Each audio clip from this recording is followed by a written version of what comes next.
நம் அன்பு சகோதரி குளோரி மேக்ஸ்வெல் ஒரு கத்தோலிக்க குடும்பத்தில் பிறந்து அந்த முறைமையின்படியே வாழ்ந்தவர்கள்.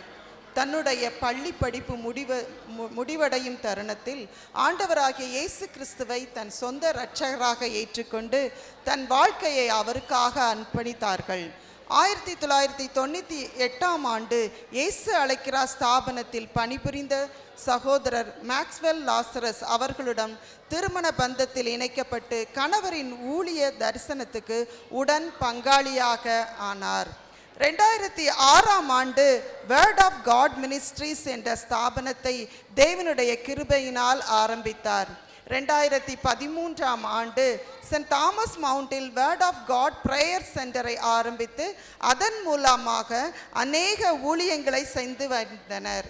இப்படியாக சகோதரருடன் இணைந்து ஊழியம் செய்து வந்த சகோதரிக்கு பெண்களை குறித்தான ஒரு பெரிய பாரத்தை தேவன் அவர்கள் உள்ளத்தில் வைத்தார். 2013ஆம் ஆண்டு தேவன் அவர்களுக்கு கொடுத்த கிருபையின்படி வேதாகம பெண்களின் வாழ்க்கை பாடங்கள் மற்றும் பெண்கள் வீட்டின் கண்கள், பிள்ளைகளை கர்த்தருக்குள் வளர்ப்பது எப்படி போன்ற புஸ்தகங்களை எழுதியிருக்கிறார்கள். 2014ஆம் ஆண்டு தெபரா பிரேயர் குரூப் என்ற ஜபக்குழுவை ஆரம்பித்து இன்று வரை ஒவ்வொரு வாரமும் புதன்கிழமை தோறும் 11 மணி முதல் 2 மணி வரை பெண்கள் மத்தியில் பெரிதான ஊழியத்தை செய்து வருகிறார்கள். அரக்கோணத்தில் வானத்தின் வாசல் என்ற பெயரில் ஜப மையத்தையும் நடத்தி வருகிறார்கள். தேவன் சகோதரிக்கு கொடுத்த கிருபையின்படி தன் எழுத்தின் மூலமாகவும் தேவ வசனத்தை ஆவியானவரின் வெளிப்பாடுகளோடும் குடும்பத்திலும் வேலை ஸ்தலத்திலும் நாம் செல்லும் இடங்களிலும் வேத வசனத்தை கைக்கொண்டு வாழும் போதனைகளையும் செய்து தேவனுடைய நாமத்தை மகிமைப்படுத்தி வருகிறார்கள். இப்பொழுதும் நம் அன்பு சகோதரி குளோரி மேக்ஸ்வெல் அவர்களை நாம் அனைவரும் தேவ செய்திக்காக இரு கரங்களை தட்டி வரவேற்போமாக. ஹல்லேலூயா. நம் செய்திக்கு செல்வதற்கு முன்பாக என்னோடு வந்திருக்கும் என் பிள்ளைகள் கிஃப்ட்லன் கிரேசி அவர்கள் முன்பாக வந்து ஒரு பாடல் பாடின பின்பாக நாம் செய்திக்குள்ளாய் கடந்து செல்வோம். Giftlin and Gracia. Praise the Lord. Praise the Lord. கேட்டதை பார்க்கிலும் கேளாததை அதிகமாக பெற்றவள் நான், பெற்றவள் நான். கேட்டதை பார்க்கிலும் கேளாததை அதிகமாக பெற்றவள் நான், பெற்றவள் நான். தயாளத்தின் உதாரணமாக நீர் என் வாழ்வை மாற்றிவிட்டீரே. தயாளத்தின் உதாரணமாக நீர் என் வாழ்வை மாற்றிவிட்டீரே. ஏழீரே போதுமானவரே, என் தேவையிலும் அதிகமானவரே. ஏழீரே போதுமானவரே, என் தேவையிலும் அதிகமானவரே.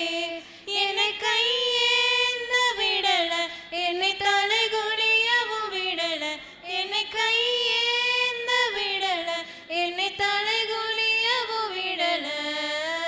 உம்மை நம்பி வாழ்பவர்க்கு ஏமாற்றமில்லை, ஏமாந்து போவதற்கு நீர் விடுவதில்லை. உம்மை நம்பி வாழும் எனக்கு ஏமாற்றமில்லை, ஏமாந்து போவதற்கு நீர் விட்டதில்லை. குப்பையில் பிறந்து கிருபையால் அரியணையில் அமர்ந்தவள் நான், அமர்ந்தவள் நான். குப்பையில் பிறந்து கிருபையால் அரியணையில் அமர்ந்தவள் நான், அமர்ந்தவள் நான். கிருபைக்கு உதாரணமாக நீர் என் வாழ்வை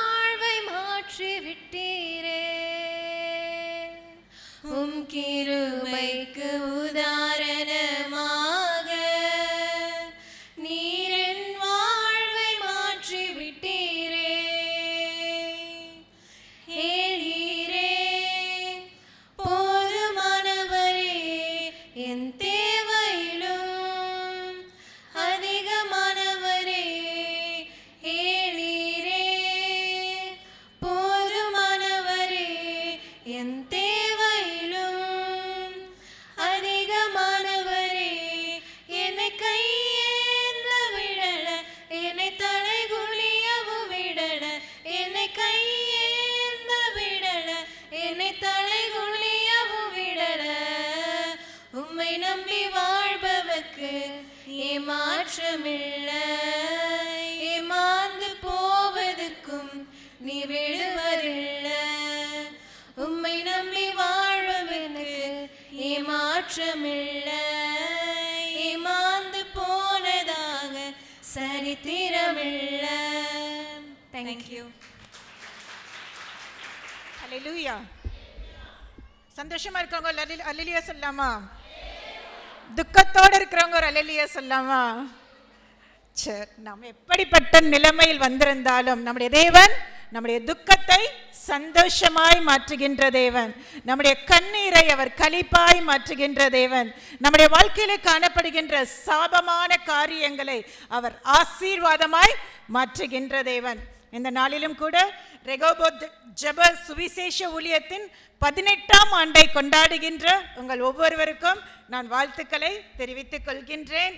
இந்த நாளில் தேவனுடைய வார்த்தையை பகிர்ந்து கொள்ளும்படியாக எனக்கு கொடுத்த இந்த வாய்ப்பிற்காக முதலாவது நம்முடைய தேவாதி தேவனுக்கு நான் நன்றி செலுத்திக் கொள்கிறேன். மாத்திரமல்ல, என்னை அன்போடு அழைத்த என் அன்பு சகோதரிகள், ஆகஸ்ட் மாதம் எனக்கு ஒரு நாள் மஞ்சு கிரே சிஸ்டர் எனக்கு கால் பண்ணாங்க. சிஸ்டர், நாங்கள் ஜெபித்த போது கர்த்தர் உங்களை கூப்பிடும்படியாக எங்களுக்கு வெளிப்படுத்தினார் என்று நீங்கள் ஜெபித்து விட்டு சொல்லுங்கள் என்று சொன்னார். கர்த்தர் காரியங்களை வாய்க்க செய்ததினால் இந்த நாளிலே உங்கள் மத்தியில் நான் நின்று கொண்டிருக்கின்றேன். தேவனுக்கே மகிமை உண்டாகட்டும். என்னை அழைத்த சகோதரிகளுக்கு நான் நன்றி தெரிவித்துக் கொள்கின்றேன்.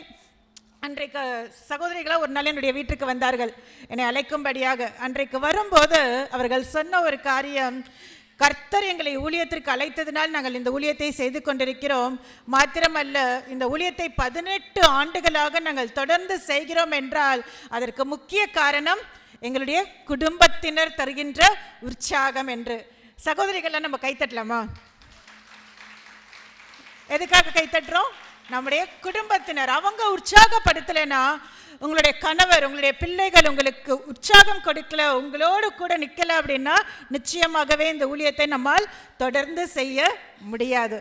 சகோதரர்கள் பிள்ளைகள் இருந்தால் நீங்கள் கைத்தட்டுறீங்களா? கைத்தட்டுங்க. சகோதரர்கள் இருக்காங்க இல்லையா?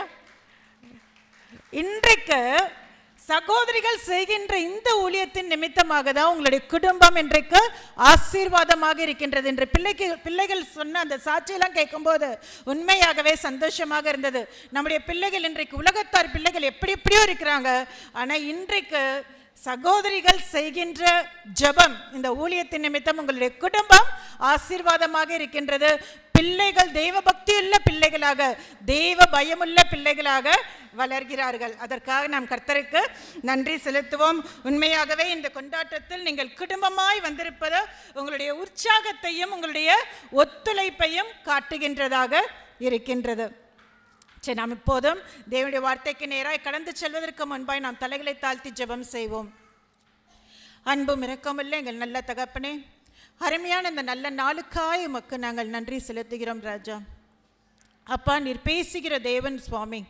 இந்த நாளிலே சுவாமி, நீர் என்ன வார்த்தைகளை பேச வேண்டும் என்று சித்தமாயிருக்கின்றீரோ, எப்படி இஸ்ரவேல் ஜனங்களுக்கு வனாந்திரத்திலே நீர் மன்னாவை கொடுத்து போஷித்தீரோ, அப்படியா இந்த நாளிலே வந்திருக்கிற ஒவ்வொருவரோடும் கூட சுவாமி இந்த ஊழியத்தை குறித்து, அவர்களுடைய குடும்பத்தை குறித்து நீர் என்ன காரியங்களை வைத்திருக்கிறீர் என்று நீர் திட்டமும் தெளிவுமாய் நீர் பேச போகிறதற்காக உமக்கு நாங்கள் நன்றி செலுத்துகிறோம்.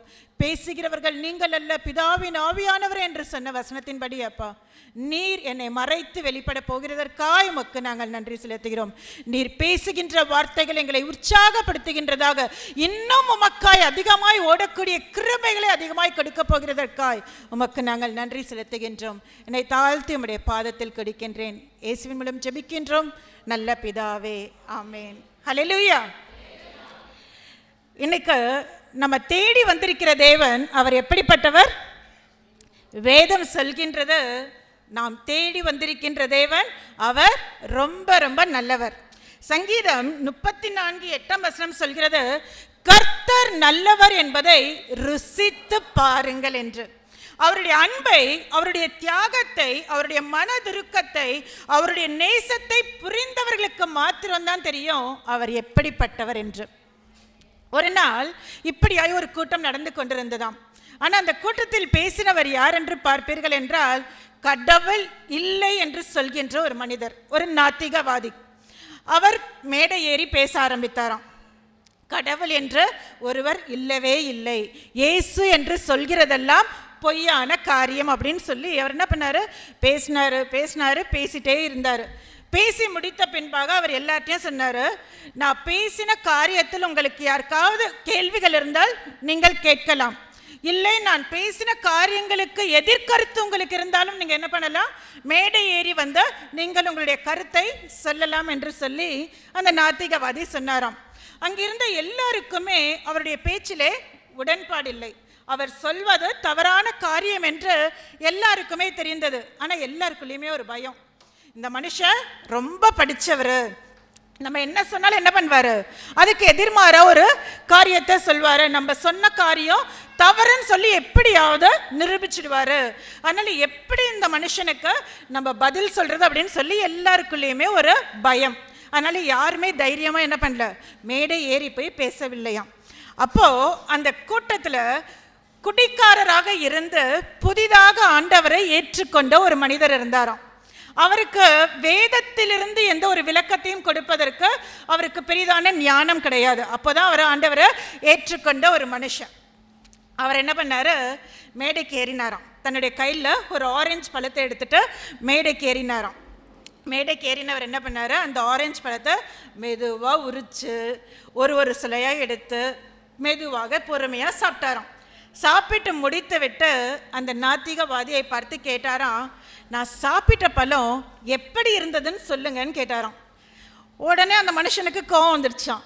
என்னது, பழத்தை சாப்பிட்டது நீங்கள், பின்ன ஏன்ட்ட வந்து அந்த பழம் எப்படி இருக்குன்னு நீங்கள் எப்படி கேட்க முடியும், நீங்கள் தான் சொல்லணும், இந்த பழம் புளிப்பாக இருந்ததா இனிப்பாக இருந்ததான்னு யார் சொல்ல முடியும், சாப்பிட்டா உங்களுக்கு தான் தெரியும், நீங்கள் வந்து ஏன்ட்ட கேட்குறீங்க பழம் நல்லா இருந்ததா நல்லா இல்லையான்ட்டு அந்த நாத்திகவாதிக்கு கோவம் வந்துருச்சான்.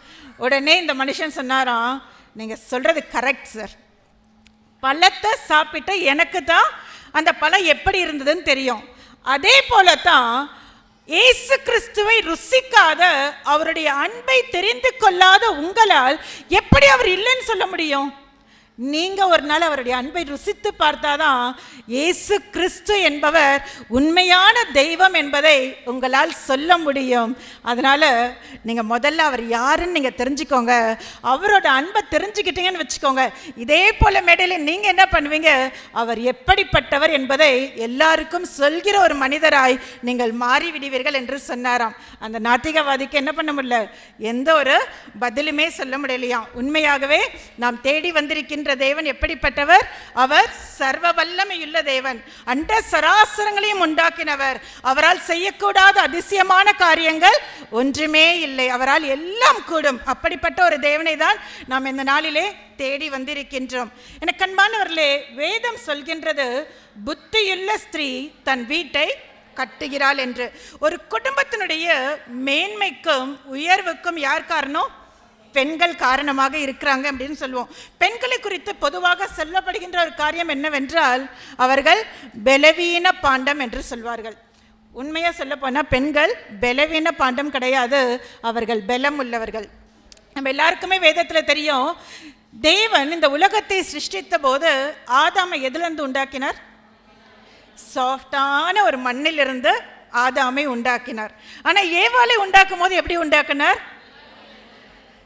ஆதாம் கிட்ட இருந்து ஒரு ஸ்ட்ராங்கான போனை உருவி அதிலிருந்து ஏவாளை உருவாக்கி அவர் என்ன சொல்றாரு, எப்பவுமே என்ன எப்படி இருக்கணும், ஸ்ட்ராங்கா இருக்கணுமா, நீ பிரச்சனைகளை போராட்டங்களை பார்த்து உடைந்து போகும்படியாய் நான் உன்னை உருவாக்கல, அவைகளை இயேசுவின் சர்வாயுத வர்க்கத்தை கொண்டு போரிட்டு ஜெயிக்கும்படியாய் நான் உன்னை உருவாக்கி இருக்கிறேன் என்று சொல்லி தேவன் நம்மை ஸ்ட்ராங்கா உருவாக்கி இருக்கார். ஹல்லேலூயா.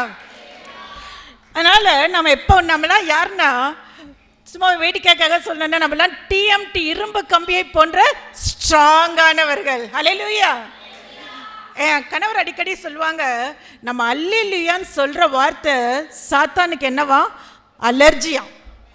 ஆனால் அல்லேலூயான்னு சொல்கிறது நமக்கெல்லாம் என்ன தெரியுமா? எனர்ஜி. அதனால் நம்ம என்ன பண்ணணும்? அடிக்கடி அல்லேலூயான்னு சொல்லணும். அல்லேலூயான்னு சொல்கிற அந்த வார்த்தையை கேட்டால் என்ன பண்ணுவான்? சாத்தா ஓடி போயிடுவான். ஏன்னா அந்த வார்த்தை அவனுக்கு அலர்ஜியான வார்த்தை. ஆனால் நமக்கு எனர்ஜி கொடுக்கின்ற ஒரு வார்த்தை. அல்லேலூயா. என கண்மானவர்களே, ஒரு குடும்பத்தை இடிக்கவும் கட்டவும் ஒரு பெண்ணால் முடியும். அது போல ஒரு குடும்பத்தை உருவாக்கவும் உடைக்கவும் ஒரு பெண்ணினால் முடியும்.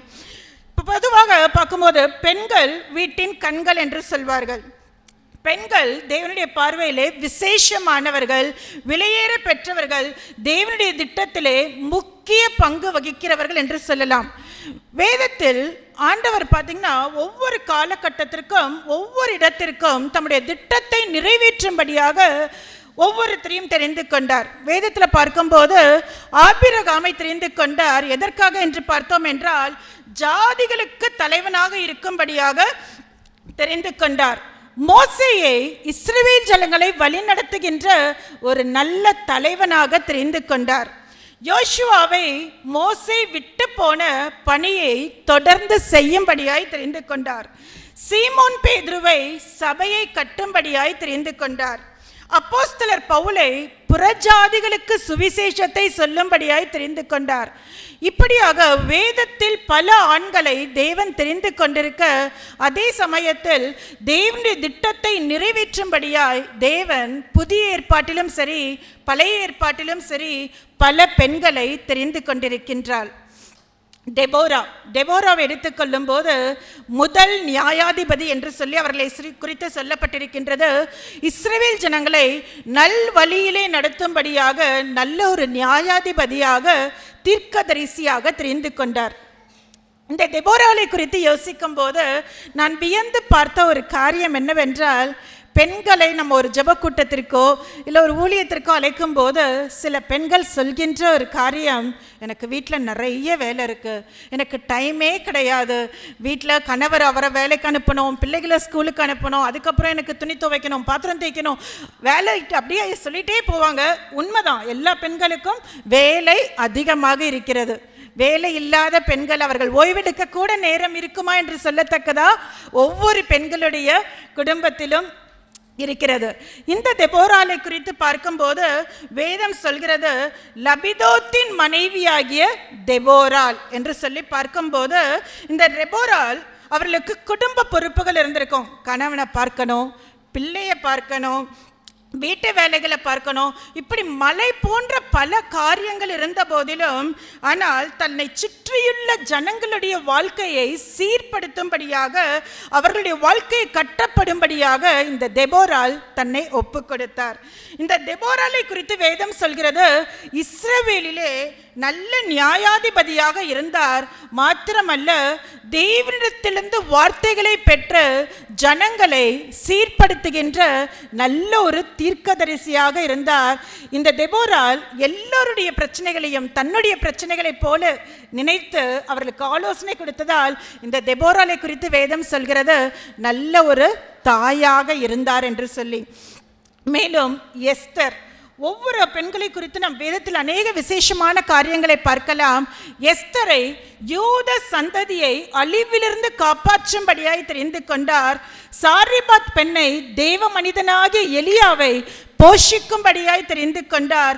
சமாரியா பட்டணத்திலே ஒரு எழுப்புதலை கொண்டு வரும்படியாக சமாரியா பெண்ணை தெரிந்து கொண்டார். மரியாளை தேவனுடைய திட்டத்தை நிறைவேற்றும்படியாய் தெரிந்து கொண்டார். இயேசு கிறிஸ்துவனுடைய உயிர்த்தெழுதலின் செய்தியை உலகத்திற்கு சொல்லும்படியாக மகதலேனா மரியாளை தெரிந்து கொண்டார்.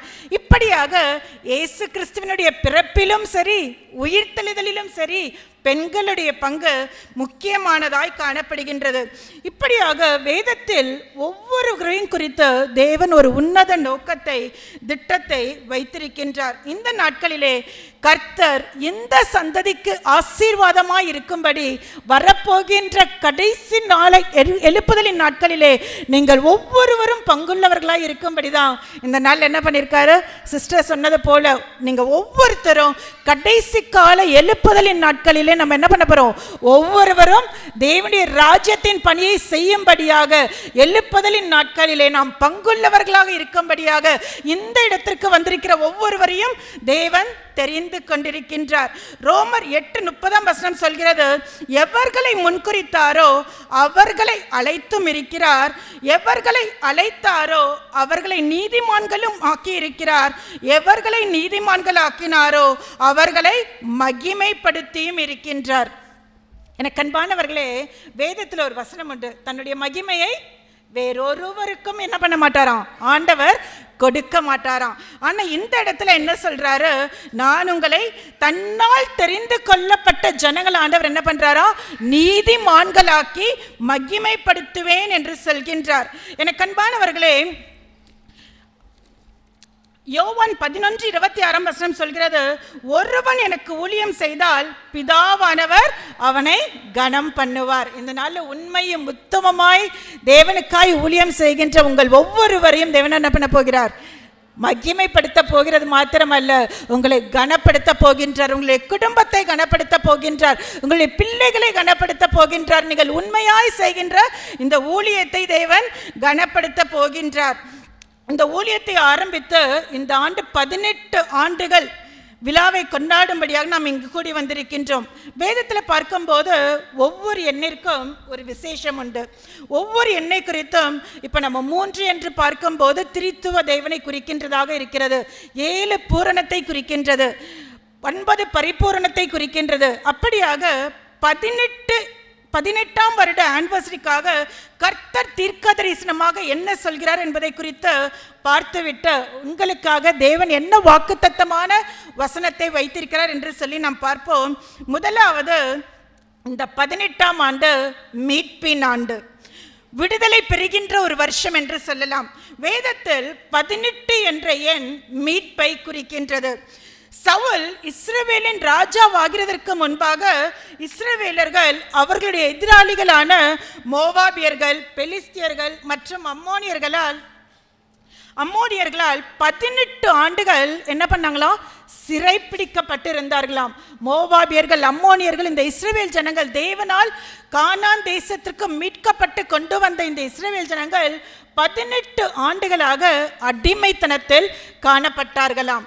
பின்பு தேவன் எழுப்பின ஏகூத், எப்தா, சிம்சோன் என்னும் தன்னுடைய நியாயாதிபதிகளை கொண்டு தேவன் அவர்களுக்கு ஒரு விடுதலையை கொடுத்தார், ஒரு மீட்பை உண்டு பண்ணினார் என்று சொல்லி பார்க்கலாம்.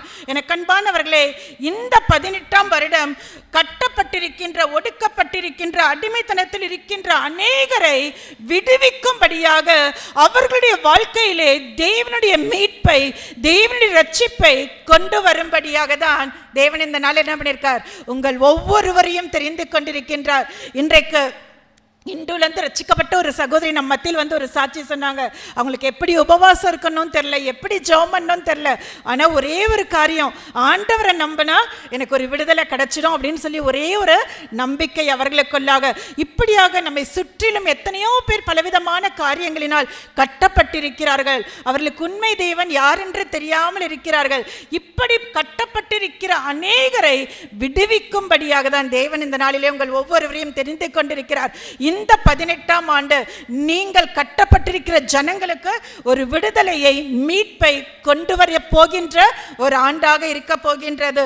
இரண்டாவதாக, உங்கள் தலையை நிமிரச் செய்து இந்த ஊழியத்தின் மூலம் தேவன் மகிமைப்பட போகின்றார்.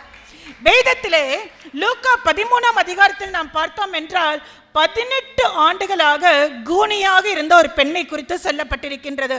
இந்த பெண் சற்றும் நிமிரக்கூடாத ஒரு கூனி என்று வேதத்தில் சொல்லப்பட்டிருக்கிறது. ஆனால் ஒரு நாள் அவள் தேவாலயத்திற்கு வந்தபோது இயேசு கிறிஸ்துவினுடைய ஒரு தொடுதல் அவள் கூனை சரி செய்தது. அவள் தலை நிமிர்ந்து தேவனை மகிமைப்படுத்தினாள் என்று சொல்லி பார்க்கின்றோம். 18 வருட கூன் இயேசு தொட்ட ஒரு மாத்திரத்திலே சரியானது. இந்த 18ஆம் ஆண்டிலே இதுவரை இந்த ஊழியத்திலே முன்னேற முடியாமல் என்னென்ன காரியங்கள் இருக்கின்றதோ இயேசு தொட்டு அந்த காரியங்களை எல்லாம் மாற்றப் போகின்றார். ஒரு சிலருக்கு மாத்திரமே தெரிந்த இந்த ஊழியத்தை இந்த 18ஆம் ஆண்டிலே தேவன் யாவரும் அறியும்படியாக தேவன் செய்ய போகின்றார். இந்த ஊழியத்திற்கு இந்த 18ஆம் ஆண்டிலே தேவன் ஒரு ரெக்கக்னேஷன், ஒரு அங்கீகாரத்தை கொடுக்க போகின்றார். ஒருவேளை இதுவரைக்கும் இந்த ஊழியத்தை குறித்து பிரபலமாக இல்லை என்றாலும் இனி வரப்போகின்ற நாட்களிலே இந்த ரெகோபாத் ஊழியம் யாவரும் அறிந்து கொள்ளப்படுகின்ற ஒரு ஊழியமாக தேவன் ஒரு விசேஷித்தமான ஒரு ரெக்கக்னிஷன் இந்த ஊழியத்திற்கு தேவன் தரப்போகின்றார். ஹல்லேலூயா. மூன்றாவதாக, தேவனால் தேவனுடைய இருதயத்திற்கு ஏற்றபடி வணையப்படுகின்ற ஒரு ஆண்டாக காணப்பட போகின்றது. நாம் எரேமியா 18ஆம் அதிகாரம் 1-6 வரை உள்ள வசனங்களை நாம் படித்தோம் என்றால், குயவன் கையிலே ஒரு பாத்திரத்தை ஆண்டவர் எரேமியா தீர்க்கதரிசியை ஒரு குயவன் வீட்டிற்கு அழைத்து செல்கிறார். அங்கே குயவன் ஒரு மண்பாண்டத்தை வணைந்து கொண்டிருக்கின்றார். அந்த மண்பாண்டம் கெட்டு போகிறது. ஆனால் மீண்டும் அவர் என்ன பண்ணுகின்றார்? அந்த குயவன் திரும்ப தன்னுடைய இருதயத்திற்கு ஏற்றபடி அந்த பாத்திரத்தை வணைகின்றார். இன்றைக்கு நம்முடைய காரியங்களில் சில குறைகள் காணப்படலாம். ஆனால் என்ன பண்ண போறாரு ஆண்டவர்? நம்மை விட்டு விடாமல் அவருடைய இருதயத்திற்கு ஏற்றபடி ஆண்டவர் என்ன பண்ண போறாரு? நம்மை வணைய போகின்ற ஒரு ஆண்டாக இருக்க போகின்றார். அவர் இந்த நாளில் உங்களை பார்த்துதான் சொல்கிறார், களிமண் குயவன் கையில் இருக்கிறது போல நீங்கள் என் கையில் இருக்கிறீர்கள் என்று சொல்கின்றார். இந்த ரெகோபாத் ஊழியம் கர்த்தருடைய கையில் இருக்கின்றது. கர்த்தர் தன்னுடைய இருதயத்திற்கு ஏற்றபடி, தன்னுடைய பார்வைக்கு சரியாய் கண்டபடி கர்த்தர் இந்த ஊழியத்தை என்ன பண்ண போறார்?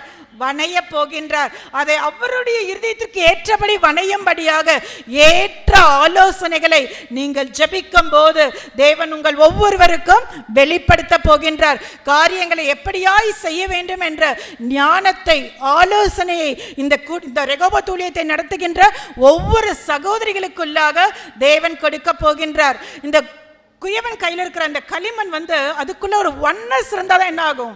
அது ஒரு சரியான ஒரு பாத்திரமாய் வணைய முடியும். அது போல தேவன் சகோதரிகளாகிய உங்களுக்குள்ளாக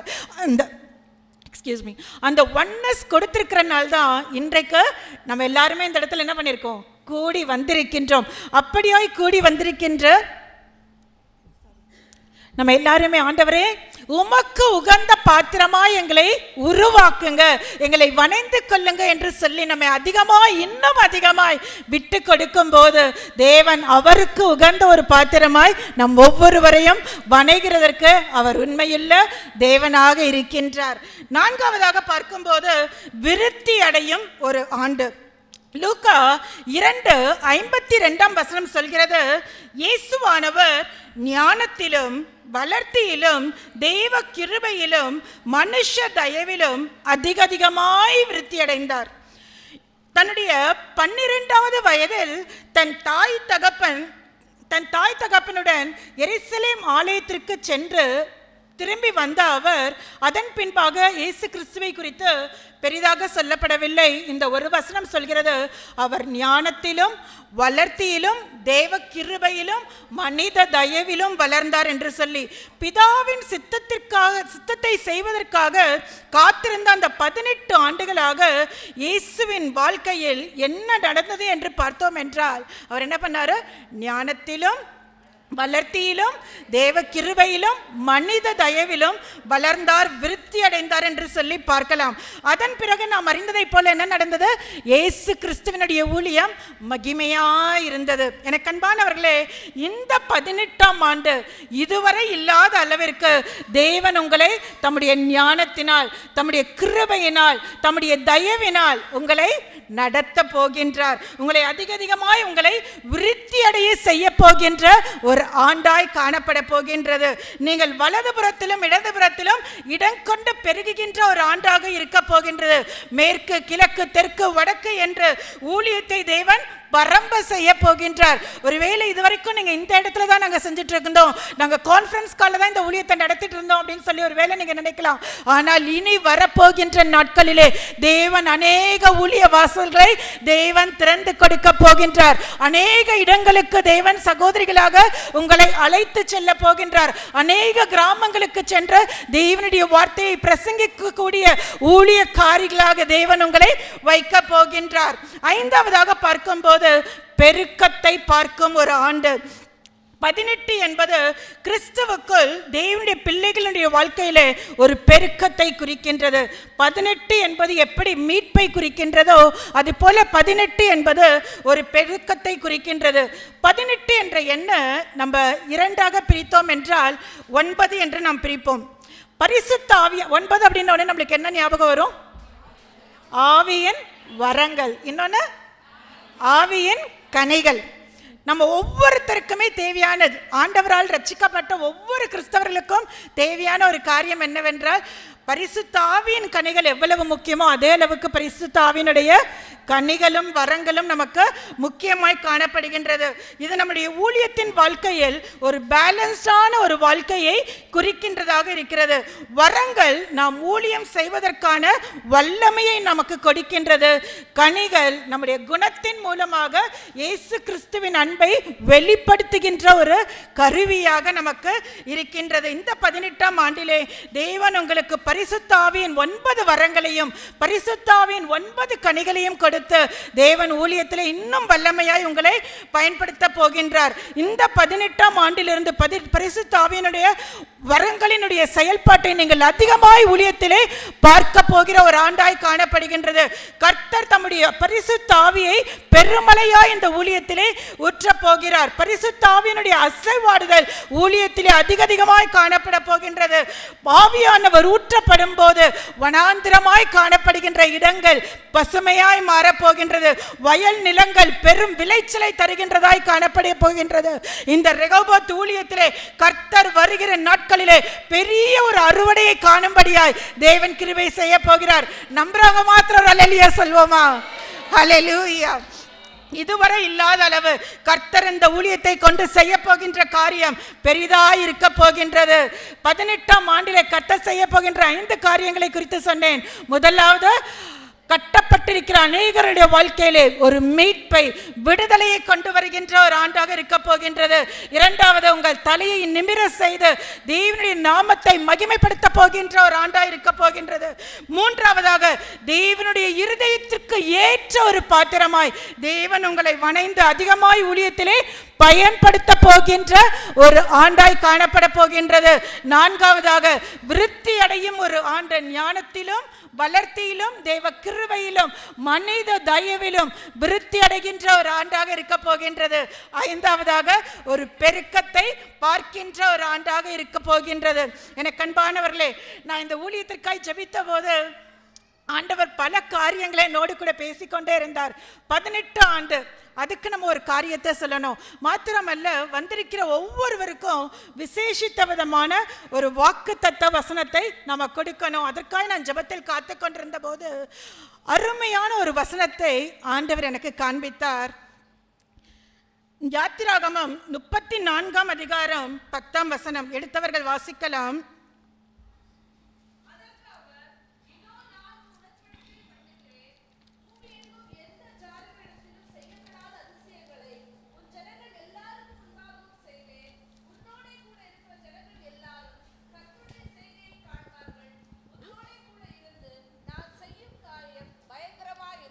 ஹல்லேலூயா. எனக்கு அன்பானவர்களே, ரெகோபோத் ஊழியத்திற்கு மாத்திரமல்ல, இங்கு வந்திருக்கிற ஒவ்வொருவருக்கும் தேவன் வாக்குத்தத்தமாய் இந்த வசனத்தை கொடுக்கின்றார். 5 காரியங்கள் இதுலயும் சொல்லப்பட்டிருக்கு. முதலாவது, நான் உங்களோடு கூட ஒரு உடன்படிக்கை செய்கிறேன். இரண்டாவது, பூமி எங்கும் எந்த ஜாதிகளிடத்திலும் செய்யப்படாத அதிசயங்களை நான் உனக்கு செய்வேன். அது யாருக்கு முன்பாய் செய்வாராம்? உன் ஜனங்கள் எல்லாருக்கும் முன்பாகவும் செய்வேன். உன்னோடு கூட இருக்கிற ஜனங்கள் எல்லாரும் கர்த்தருடைய செய்கையை காண்பார்கள். உன்னோடு கூட இருந்து நான் செய்யும் காரியம் பயங்கரமாய் இருக்கும் என்று தேவன் சொல்கிறார். ஹல்லேலூயா. முதலாவது, உடன்படிக்கை. உடன்படிக்கை என்றால் என்ன? ஒருவர் மற்றவருக்கு நான் உதவி உனக்கு செய்கிறேன் என்று வாக்கு கொடுப்பது, ப்ராமிஸ் பண்ணுவது என்று சொல்லலாம். உடன்படிக்கை என்றால் ஆங்கிலத்தில் கவனன்ட் என்று சொல்வார்கள். உடன்படிக்கைன்னு சொல்லும்போது அது நமக்கு ஏதோ ஒரு புதிய வார்த்தையை போல நமக்கு தெரியலாம். ஆனால் உடன்படிக்கை என்பது தேவன் நமக்கு கொடுக்கின்ற ஒரு வாக்குறுதி, முத்திரை போடப்பட்ட ஒரு வாக்குறுதி. 3 விதமான உடன்படிக்கைகள் உண்டு. முதலாவது மனிதனோடு செய்கின்ற உடன்படிக்கை. வேதத்தில் பார்த்தோம் என்றால் ஆபிரகாம் அபிமெலேக்கோடு ஒரு உடன்படிக்கை செய்தார். தாவீது யோனத்தானோடு ஒரு உடன்படிக்கை செய்தார். யாக்கோபு லாபானோடு ஒரு உடன்படிக்கை செய்தார். மனிதனோடு செய்கின்ற உடன்படிக்கைக்கு பெயர் அக்ரிமெண்ட் அல்லது கான்ட்ராக்ட், ஒப்பந்தம் என்று சொல்வோம். இரண்டாவதாக பார்க்கும்போது மனிதன் தேவனோடு செய்கின்ற ஒரு உடன்படிக்கை. இதை என்ன என்று சொல்வோம் என்று பார்த்தோம் என்றால் வவ் அல்லது பொருத்தனை என்று சொல்வோம். அன்னாள் பிள்ளைக்காக ஜெபித்த போது தேவனோடு கூட ஒரு உடன்படிக்கை, ஒரு பொருத்தனை செய்தார்கள். அதே போல எப்தா ஒரு பெரிய யுத்தத்தை சந்திக்கும் முன்பாக ஒரு உடன்படிக்கை செய்தார், தேவனோடு கூட ஒரு பொருத்தனை செய்தார். மூன்றாவதாக தேவன் மனிதனோடு செய்யும் உடன்படிக்கை. முதலாவது என்ன உடன்படிக்கை? மனிதனோடு செய்யும் உடன்படிக்கை. இரண்டாவது மனிதன் தேவனோடு செய்கின்ற உடன்படிக்கை.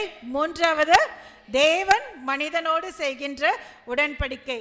தேவன் ஆபிரகாமோடு உடன்படிக்கை செய்தார், மோசையோடு, யாக்கோபோடு, தாவீதோடு, ஈசாக்கோடு, நோவாவோடு, இப்படி பல உடன்படிக்கைகள் செய்தார். தேவன் செய்த எல்லா உடன்படிக்கைகளையும் தேவன் நிறைவேற்றினார். அதை நம் வேதத்தில் நம்ம பார்க்கலாம். ஆதியாகமம் 15வது அதிகாரத்தை பார்த்தோம் என்றால் தேவன் ஆபிரகாமோடு பல காரியங்களை பேசிக்கொண்டே வந்தார். ஆதியாகமம் 15ஆம் அதிகாரம் 8ஆம் வசனத்தை படிப்பீர்கள் என்றால் ஆபிரகாமோடு பேசிக்கொண்டே வந்தவர் 8ஆம் வசனத்திலே நிறுத்தி ஆபிரகாமோடு கூட ஒரு உடன்படிக்கை செய்தார். என்ன உடன்படிக்கை செய்தார் என்றால் ஆதியாகமம் 17:2ஆம் வசனத்தை வாசிக்கலாம். நான் உனக்கு ஒரு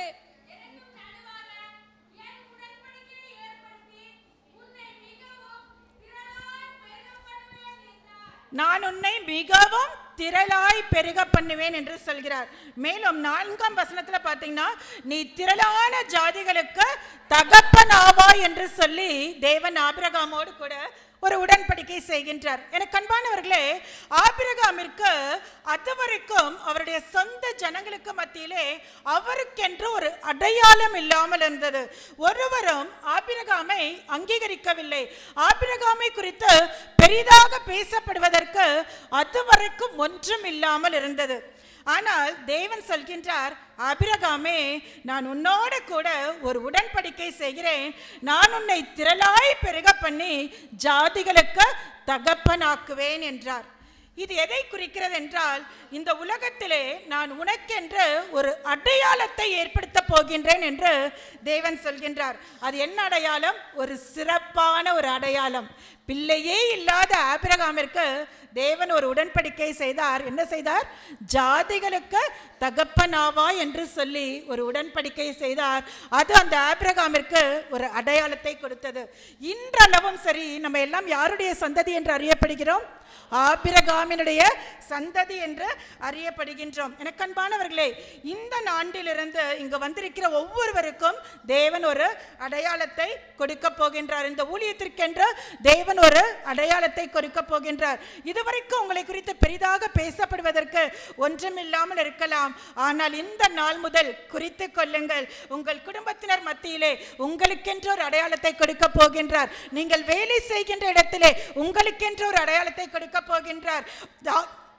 நீங்கள் இருக்கின்ற இடத்திலே, நீங்கள் இருக்கின்ற பகுதியிலே தேவன் உங்களுக்கென்று ஒரு அடையாளத்தை கொடுக்க போகின்றார். தாவீதின் வாழ்க்கையில் பார்த்தோம் என்றால் தாவீதனுடைய சொந்த தகப்பனார் தாவீதை எப்படி அடையாளப்படுத்தினாரு? சாமுவேல் தீர்க்கதரிசி ஒவ்வொருத்தர் பிள்ளைகளையா கூப்பிடுறாரு அபிஷேகம் பண்றதுக்காக. அப்ப தாவீதனுடைய தகப்பனார் அவர் எப்படி சொல்றாரு? ஆடு மேய்க்கிறவன் என்று சொல்லி தாவீதை அடையாளப்படுத்தினார். ஆனால் சவுல் ராஜாக்குள்ள ஒரு பலவீனம் இருந்தது. ஒரு அசுத்த ஆவி அவருக்குள் ஏவப்படும் போது அவருடைய வேலைக்காரன் சொல்றான். அந்த வசனத்தை யாரா வாசிக்கலாம்? 1 சாமுவேல் 16ஆம் அதிகாரம் 18ஆம் வசனம். அப்பொழுது அந்த வேலைக்காரரில் ஒருவன் பிரதியுத்தரவாக, இதோ பெத்லெகேமின் ஆகிய ஈசாயின் குமாரன் ஒருவனை கண்டிருக்கிறேன். அவன் வாசிப்பதில் தேறினவன், அவன் பராக்கிரமசாலி, யுத்த வீரன், காரிய சமர்த்தன், சௌந்தரியம் உள்ளவன், கர்த்தர் அவனோட கூட இருக்கிறார் என்றான். சவுல் ராஜா பொல்லாத ஆவியினால் ஏவப்பட்ட போது சவுலினுடைய வேலைக்காரன் என்ன சொல்றான்னு பாத்தீங்களா? தாவீதுனுடைய அப்பா என்ன அடையாளப்படுத்தினாரு? ஒரு ஆடு மேய்க்கிறவன் என்று சொல்லி அவரை அடையாளப்படுத்தினார். ஆனா இந்த வேலைக்காரன் சொல்றாரு, அவர் பராக்கிரமசாலி, யுத்த வீரன், காரிய சமர்த்தன், சௌந்தரியம் உள்ளவன், கர்த்தர் அவனோடு கூட இருக்கிறார் என்று சொல்லி அறிமுகப்படுத்தினார், அடையாளப்படுத்தினார். எனக்கு அன்பானவர்களே, உங்கள் சொந்த குடும்பத்தினர் உங்களுடைய அருமையை, உங்களுடைய திறமையை, உங்களுடைய மேன்மையை, உங்களுடைய தியாகத்தை புரிந்து கொள்ளாமல் இருக்கலாம்.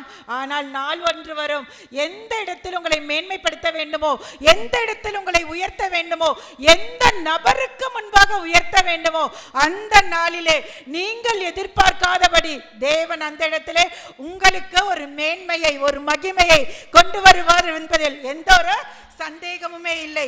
ஆதியாகமம், எனக்கு அன்பானவர்களே, இந்த நாள் முதல் தேவன் என்ன பண்ண போறார்? உங்கள் ஒவ்வொருவருடைய அடையாளத்தையும் மாற்றப் போகின்றார். வேதத்தில் பார்ப்போம் என்றால் அன்னாளுக்கு பிள்ளையற்றவள் என்ற அடையாளம் இருந்தது. தேவன் என்ன பண்ணாரு? அந்த அடையாளத்தை மாற்றினார். ஆபிரகாமிற்கு பிள்ளை இல்லை, ரொம்ப வருஷம் பிள்ளை இல்லை என்ற ஒரு அடையாளம் இருந்தது. ஆனால் அவரை என்ன பண்ணாரு? ஜாதிகளுக்கு தகப்பனாய் ஆசீர்வதித்தார். அன்னாளுக்கு அழுகின்றவள் என்ற ஒரு அடையாளம் இருந்தது. தேவன் அந்த அடையாளத்தை மாற்றினார். பர்த்திமேவிற்கு ஒரு அடையாளம் இருந்தது, அவன் குருடன் என்ற ஒரு அடையாளம் இருந்தது. தேவன் அந்த அடையாளத்தை மாற்றினார். யோசேப்பிற்கு அடிமை என்ற ஒரு அடையாளம் இருந்தது. தேவன் அந்த அடையாளத்தை மாற்றினார். தாவீதிற்கு ஆடு மேய்ப்பவன் என்ற அடையாளம் இருந்தது. தேவன் அந்த அடையாளத்தை மாற்றினார். யாக்கோபிற்கு ஒரு அடையாளம் இருந்தது, எத்தன் ஏமாற்றுகின்றவன் என்ற ஒரு அடையாளம் இருந்தது. தேவன் அந்த அடையாளத்தை மாற்றினார். இந்த நாளிலே வந்திருக்கிற உங்கள் ஒவ்வொருவருக்கும் தேவன் ஒரு புது அடையாளத்தை தரப்போகின்றார். உங்களுக்கு ஒரு புது நாமத்தை வழங்க போகின்றார். இந்த ஊழியத்திற்கென்று தேவன் ஒரு அடையாளத்தை தரப்போகின்றார். ஹல்லேலூயா. நீங்கள் இதுவரைக்கும் தனியா ஊழியம் செஞ்சிருக்கலாம். இனி வரப்போகின்ற நாட்களிலே நீங்கள் குடும்பமாய் ஊழியம் செய்யும்படியாய் தேவன் ஒரு புதிய அடையாளத்தை உங்களுடைய வாழ்க்கையிலே, உங்களுடைய குடும்பத்திலே தேவன் செய்ய போகின்றார். மேலும் இந்த காரியத்தை குறித்து வாசிக்கும் போது இந்த உடன்படிக்கை உங்களுக்கானது மட்டுமல்ல, தலைமுறை தலைமுறையா இருக்கும் என்று தேவன் சொல்கிறார். ஆதியாகமம் 17ஆம் அதிகாரம் 7ஆம் வசனத்தை வாசிக்கலாம். உனக்கு பின்வரும் உன் சந்ததிக்கும், உனக்கு பின்வரும் உன் சந்ததிக்கும் நான் தேவனாய் இருக்கும்படி எனக்கும் உனக்கு பின் தலைமுறை தலைமுறையாக வரும் உன் சந்ததிக்கும் நடுவே என் உடன்படிக்கையை நித்திய உடன்படிக்கையாக ஸ்தாபிப்பேன் என்று சொல்கின்றார். எனக்கு அன்பானவர்களே, இந்த ஊழியம் உங்களுக்கானது மட்டுமல்ல, தொடர்ந்து உங்கள் தலைமுறையாய் செய்யப்படுகின்ற ஒரு ஊழியமாய் காணப்பட போகின்றது. உங்கள் பிள்ளைகள் எழும்பி உங்களை பாக்கியவதி என்று சொல்ல போகிறார்கள். உங்கள் சந்ததிக்கு ஒரு ஆசீர்வாதமாய் இருக்கும்படியாக தேவன் உங்கள் ஒவ்வொருவரையும் தெரிந்து கொண்டிருக்கின்றார். உங்கள் எதிர்கால சந்ததிக்கு நீங்கள் ஒரு விதையாய் இருக்கின்றீர்கள். வரப்போகின்ற நாட்களிலே உங்க பேர பிள்ளைங்க சொல்ல போறாங்க, எனக்கு ஒரு பாட்டியம்மா இருந்தாங்க, அவங்க ரொம்ப நல்ல ஊழியம் செய்வாங்க, அவங்க ஒரு நல்ல ஒரு ஜெப வீரர், அவங்க நிறைய எனக்கு பைபிள் கதைகள்லாம் சொல்லியிருக்காங்க. இன்னைக்கு நான் ஆசீர்வாதமா இருக்கேன்னா எங்க பாட்டியம்மாவினுடைய ஜெபம் தான் நான் இன்னைக்கு ஆசீர்வாதமா இருக்கேன். எங்க பாட்டியம்மா ஜெபித்ததனால தான் இன்னைக்கு நான் ஊழியம் செஞ்சுட்டு இருக்கேன்னு யார் சொல்ல போறா? உங்க வருங்கால சந்ததி, உங்களுடைய பேரை பேத்திகள் சொல்ல போறாங்க. அப்படியாக தேவன் இந்த ஊழியத்தை சந்ததிகளுக்கு ஆசீர்வாதமாக வைப்பேன் என்று சொல்லி தேவன் இந்த நாளிலே வாக்கு பண்ணுகின்றார். எனக்கு அன்பானவர்களே, சங்கீதம் அடுத்ததாக வாசிப்போம். சங்கீதம் 89:34 வசனத்தை வாசித்தோம் என்றால், என் உடன்படிக்கையை மீறாமலும் என் உதடுகள் விளம்பினதை மாற்றாமலும் இருப்பேன் என்று தேவன் சொல்கின்றார். ஆண்டவர் உங்களோடு கூட ஒரு உடன்படிக்கை செஞ்சிட்டாருன்னா அது என்ன பண்ண மாட்டாராம்? அவரே மாற்ற மாட்டாராம். அவரே அதை ஆல்டர் கூட பண்ண மாட்டாராம். அப்ப அது எப்படி நம்மளுடைய வாழ்க்கையில நிறைவேறாம போகும் இல்லையா? ஆண்டவர் ஒரு காரியத்தை சொல்லிட்டாருன்னா அது சொன்னதுதான். மேலும் அந்த வசனம் சொல்கிறது, என் உதடுகள் விளம்பினதை தான் என் உதடுகள் சொன்னதை நான் மாற்றாமலும் இருப்பேன் என்று. தேவன் ஆபிரகாமை பார்த்து சொன்னார், நான் உன்னை ஜாதிகளுக்கு தகப்பனாக்குவேன் என்று. சொன்னதை போலவே ஆபிரகாமை ஆசீர்வதித்தார். தேவன் யோசுவாவை பார்த்து சொன்னார், நான் மோசையோடு இருந்தது போல உன்னோடும் கூட இருப்பேன் என்று. அது போலவே தேவன் யோசுவாவோடு கூட இருந்து இஸ்ரவேல் ஜனங்களை கானான் தேசத்திற்கு வழி நடத்தினார். தேவன் யோசபாத்தை பார்த்து சொன்னார், நான் உனக்காக யுத்தம் செய்வேன் என்று. தேவன் சொன்னதை போலவே யுத்தம் செய்து யோசபாத்திற்கு அவர் எதிர்பார்க்காத ஒரு ஜெயத்தை பெற்றுக் கொடுத்தார். கர்த்தர் யாபேசுக்கு சொன்னார், நான் உன்னை ஆசீர்வதித்து உன் எல்லையை பெரிதாக்குவேன் என்று சொன்னதை போலவே தேவன் யாபேசை ஆசீர்வதித்தார். தேவன் ஒரு காரியத்தை சொல்வார் என்றால் அதை நிச்சயமாகவே நம்முடைய வாழ்க்கையிலே செய்து முடிக்கிறதற்கு அவர் உண்மையுள்ளவராக இருக்கின்றார். கர்த்தர் உங்களை குறித்து, உங்கள் குடும்பத்தை குறித்து, உங்கள் பிள்ளைகளை குறித்து என்னென்ன காரியங்கள் சொல்லி இருக்கின்றாரோ அது நிச்சயமாகவே உங்களுடைய வாழ்க்கையிலே நிறைவேற்றுகிறதற்கு அவர் உண்மையுள்ள தேவனாக இருக்கின்றார். மேலும் நியாயாதிபதிகள் 2:1 வாசித்தோம் என்றால், உங்களோட பண்ணின என் உடன்படிக்கையை நான் ஒரு காலம் முறித்து போடுவதில்லை என்று சொல்கின்றார். உபாகமம் 7:9 தம்மில் அன்பு கூர்ந்து தமது கற்பனைகளை கை கொள்ளுகிறவர்களுக்கு அவர் 1000 தலைமுறை மட்டும் உடன்படிக்கையும் தயவையும் காக்கிற உண்மையுள்ள தேவன். எத்தனை தலைமுறைகளுக்கு? 1000 தலைமுறைகளுக்கு அவர் நமக்கு தயவையும் உடன்படிக்கையும் காக்கின்ற தேவன் என்று சொல்கிறார். மேலும் அந்த வசனம் சொல்கிறது, அவர் தம்மில் அன்பு கூர்ந்து, அவர் நம்மேல் வைத்த அன்பின் நிமித்தமாக நமக்கு உடன்படிக்கையை தருகின்றார். அந்த உடன்படிக்கையை நம்முடைய வாழ்க்கையிலே நிறைவேற்றவும் செய்கின்றார். சரி, இந்த நாள்ல ஆண்டவர் நமக்கு என்ன உடன்படிக்கை செய்கிறார்? அந்த யாத்திராகமம் 34:10 பார்த்தீங்கன்னா, பூமி எங்கும், அதாவது இந்த உலகத்தில் எந்த ஜனங்களிடத்திலும் செய்யப்படாத அதிசயங்களை செய்வேன் என்று சொல்கிறார். என்னோடு கூட நம்ம எல்லாருமே இப்ப சேர்ந்து சொல்ல போறோம், இதுவரைக்கும் செய்யப்படாத அதிசயங்களை தேவன் என்ன பண்ண போறாரு? என்னுடைய குடும்பத்திலே செய்ய போகிறார், என்னுடைய பிள்ளைகளுடைய வாழ்க்கையிலே செய்ய போகிறார், என்னுடைய வேலையிலே செய்ய போகிறார், என்னுடைய ஊழியத்திலே செய்ய போகிறார் என்று நாம் விசுவாசத்தோடு சொல்லும் போது தேவன் நம்முடைய விசுவாசத்தை கனப்படுத்தும்படியாக அப்படியே செய்வார்.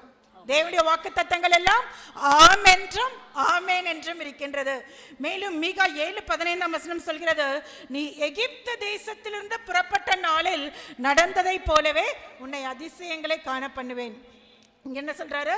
நான் முன்பு செய்த அதிசயங்களையும் செய்வேன். இந்த வசனத்துல என்ன சொல்றாரு? யாத்திராகமம் 34:10 இதுவரைக்கும் செய்யப்படாத அதிசயங்களை செய்வேன். நம்முடைய தேவனால் முன்பு செய்த அதிசயங்களையும் செய்ய முடியும், இதுவரைக்கும் செய்யப்படாத அதிசயங்களையும் அவரால் செய்ய முடியும். யாரிடத்திலும் செய்யப்படாத அதிசயம் ஆனா என்ன பண்ண போறாரு? உங்களுக்கு செய்ய போகிறார். அதுதான் நம்முடைய தேவன். அதிசயம் என்று சொல்லும் போது நம்முடைய ஆண்டவருக்கு அநேக பெயர்கள் உண்டு. அதுல ஒரு பெயர் என்னது? அதிசயமானவர். அவருடைய நாமம் மாத்திரம் அதிசயம் அல்ல, அவருடைய செயல்கள் எல்லாமே அதிசயமானவைகள். எந்த ஜாதிகளிடத்திலும் செய்யப்படாத அதிசயம் என்று சொல்லும் போது இயற்கைக்கு மேற்பட்ட அதிசயம் என்று சொல்லலாம். நம்மால் கிரகித்து பார்க்க முடியாத, நினைத்து பார்க்க முடியாத, நம்ப முடியாத ஒரு அதிசயம் என்று சொல்லலாம். சாத்தியமே இல்லாதது நடக்கும் போது என்னது? அதுதான் அதிசயம். மழை காலத்துல மழை பெய்யறது ஒரு அதிசயமா? மழை காலத்துல மழை பெய்யறது ஒரு அதிசயம் கிடையாது. ஆனா நல்ல வெயில் காலத்துல மழை பொழந்து கட்டுச்சுன்னா நம்ம என்ன சொல்லுவோம்? என்ன இது மழை காலத்துல போய் இப்படி மழை பெய்யுதே அப்படின்னு சொல்லி நம்ம அதிசயமா பார்ப்போம். ஏதேன் தோட்டத்துல தண்ணீர் பாய்கிறது ஒரு அதிசயம் கிடையாது. ஏனென்றால் தேவன் ஏதேன் தோட்டத்தை ஆசீர்வதித்து கொடுத்திருக்கிறார்.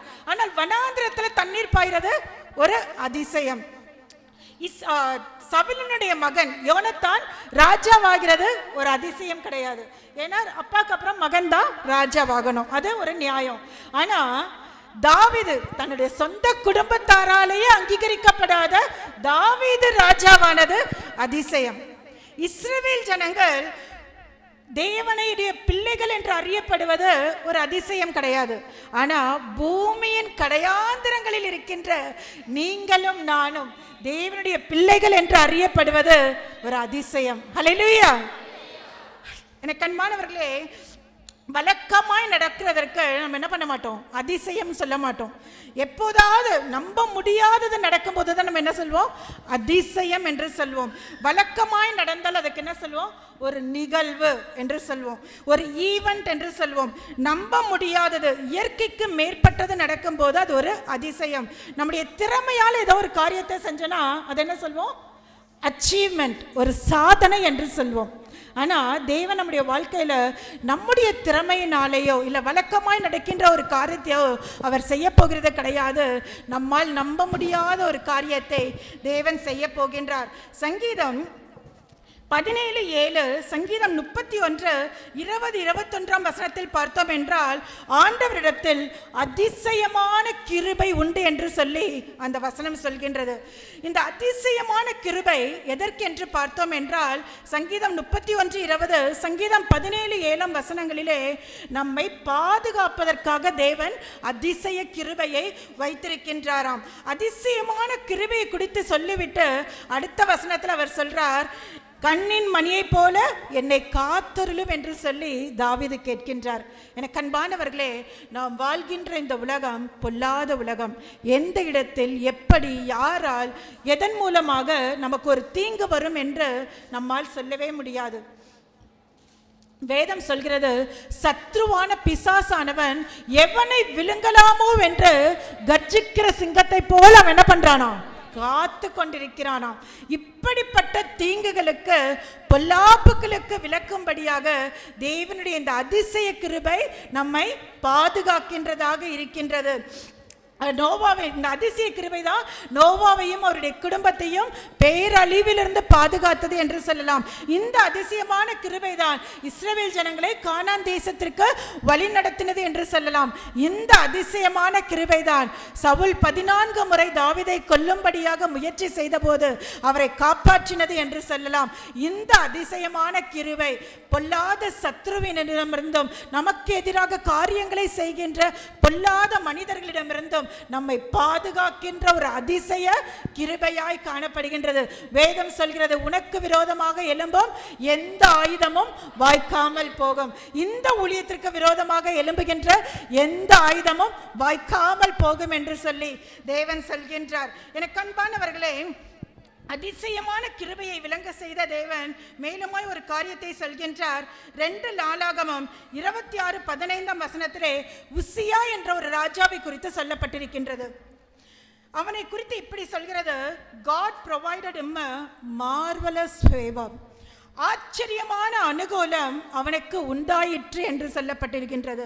எனக்கு அன்பானவர்களே, உங்களை காப்பதற்காக அதிசயமான கிருபையை வைத்திருக்கிற தேவன் உங்களுடைய வாழ்க்கையிலே அதிசயமான அனுகூலத்தையும் தரப்போகின்றார். சரி, இந்த அதிசயமான அனுகூலம் எதற்காக என்று சொல்லி பார்த்தோம் என்றால், இந்த அனுகூலம் இந்த உசியா எடுத்த ஒவ்வொரு முயற்சியிலும் ஒவ்வொரு பிரயாசத்திலும் அவனுக்கு வெற்றியை தந்தது, அவனுக்கு ஜெயத்தை கொடுத்தது. ஒவ்வொரு திட்டத்திலும் அவன் வெற்றி பெறுவதற்கு, சாதிப்பதற்கு இந்த அனுகூலமான அதிசயம் அவனுக்கு உதவி செய்தது என்று சொல்லி பார்க்கலாம். 2 நாளாகமம் 26:7 இந்த உசியாவை எதிர்த்து பலர் வருகிறார்கள். அவனோடு போராடினபடியாய் பலர் வந்தபோது அந்த பெரிய யுத்தத்திலே ஜெயிக்க இந்த தேவ அனுகூலம் அவனுக்கு உதவி செய்தது. மேலும் 10வது வசனத்தில் 10வது வசனத்திலே பார்த்தோம் என்றால், கர்த்தர் தனக்கு கொடுத்ததான தேசத்தை, இனத்தை எப்படியாவது நம்ம முன்னேற்ற வேண்டும், எப்படியாவது தன்னுடைய தேசத்திலே வளர்ச்சியை கொண்டு வர வேண்டும் என்று சொல்லி அவன் எடுத்த ஒவ்வொரு பிரயாசத்தையும் கர்த்தருடைய அதிசயமான அனுகூலம் அவனுக்கு என்ன பண்ணுச்சா? காரியங்களை வாய்க்க செய்ததாம். எனக்கு அன்பானவர்களே, இன்றைக்கு இந்த ஊழியத்தின் வளர்ச்சியை குறித்து நீங்கள் என்னென்ன பிரயாசங்கள் எடுக்கின்றீர்களோ, உங்களுடைய குடும்பத்தின் வளர்ச்சிக்காக, முன்னேற்றத்திற்காக நீங்கள் என்னென்ன பிரயாசங்கள் எடுக்கின்றீர்களோ, உங்களுடைய பிள்ளைகளுடைய எதிர்காலத்தை குறித்து நீங்கள் என்னென்ன முயற்சிகள், பிரயாசங்கள் எடுக்கின்றீர்களோ, கர்த்தருடைய அதிசயமான அனுகூலம் அவைகளை என்ன செய்ய போகுது? வாய்க்க செய்ய போகிறது. இதுவரைக்கும் ஒருவேளை காரியங்கள் தடையாய் காணப்பட்டிருக்கலாம், சூழ்நிலைகள் எதிராய் இருந்திருக்கலாம். ஆனால் இந்த நாளிலே தேவன் சொல்கின்றார், நான் உங்களுக்கு அதிசயமான அனுகூலத்தை உங்கள் குடும்பத்திலே நான் காண்பிக்க போகின்றேன், உங்கள் ஊழியத்திலே நான் காண்பிக்க போகின்றேன் என்று சொல்கின்றார். ஹல்லேலூயா. மூன்றாவதாக இந்த உசியாவினுடைய வாழ்க்கையில பார்த்தோம் என்றால் 2 நாளாகமம் 26:15 சொல்கிறது, எவரும் கண்டுபிடித்திராத புதிய ஆயுதங்கள், புதிய எந்திரங்களை கண்டுபிடிக்க இந்த உசியா முயற்சி செய்தாராம். புது புது இன்வென்ஷன்ஸ், தன்னுடைய தேசத்தை உயர்த்துகிறதற்காக, மேன்மைப்படுத்துகிறதற்காக இந்த உசியா புதிய புதிய காரியங்களை, புதிய ஆயுதங்களை, புதிய எந்திரங்களை கண்டுபிடித்தாராம். தேவனுடைய இந்த அதிசயமான அனுகூலம் அவன் என்னென்னலாம் கண்டுபிடிச்சானோ அந்த காரியத்தில் என்ன பண்ண செஞ்சா, வெற்றி பெற செய்தது. எனக்கு அன்பானவர்களே, முதலாவது யுத்தத்திலே செய்தது, இரண்டாவது வளர்ச்சியிலே செய்தது, மூன்றாவது புதிய முயற்சிகளிலே செய்தது. அன்றைக்கு இந்த உசியாவிற்கு பாராட்டின இந்த தயவை, ஆச்சரியமான இந்த அனுகூலத்தை தேவன் இங்கு வந்திருக்கிற உங்கள் ஒவ்வொருடைய வாழ்க்கையிலும் இந்த அதிசயமான அனுகூலத்தை நீங்கள் காணும்படியாய் கிருபை செய்ய போகின்றார். நீங்க ஒவ்வொருத்தரும் இனி வரும் நாட்களிலே அதை பார்க்க போகிறீர்கள். ஹல்லேலூயா. பூமி எங்கும் செய்யப்படாத அதிசயம், எந்த ஜனங்களிடத்திலும் செய்யப்படாத அதிசயம், யாரிடத்திலும் செய்யப்படாத ஒரு அதிசயம் என்று பார்க்கும்போது, தண்ணீரை திராட்சரசமாய் மாற்றினது ஒரு அதிசயம். இஸ்ரவேல் ஜனங்களுக்கு செங்கடலை பிளக்க செய்தது ஒரு அதிசயம்.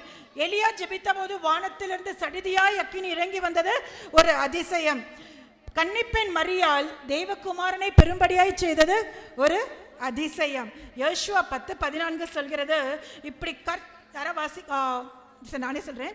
யோசுவா 10:14 சொல்கிறது, இப்படி கர்த்தர் ஒரு மனிதனுடைய சொல் கேட்ட அந்நாளை ஒத்த நாள் அதற்கு முன்னும் இல்லை, அதற்கு பின்னும் இல்லை. இந்த சம்பவம் நம்ம எல்லாருக்குமே தெரியும்.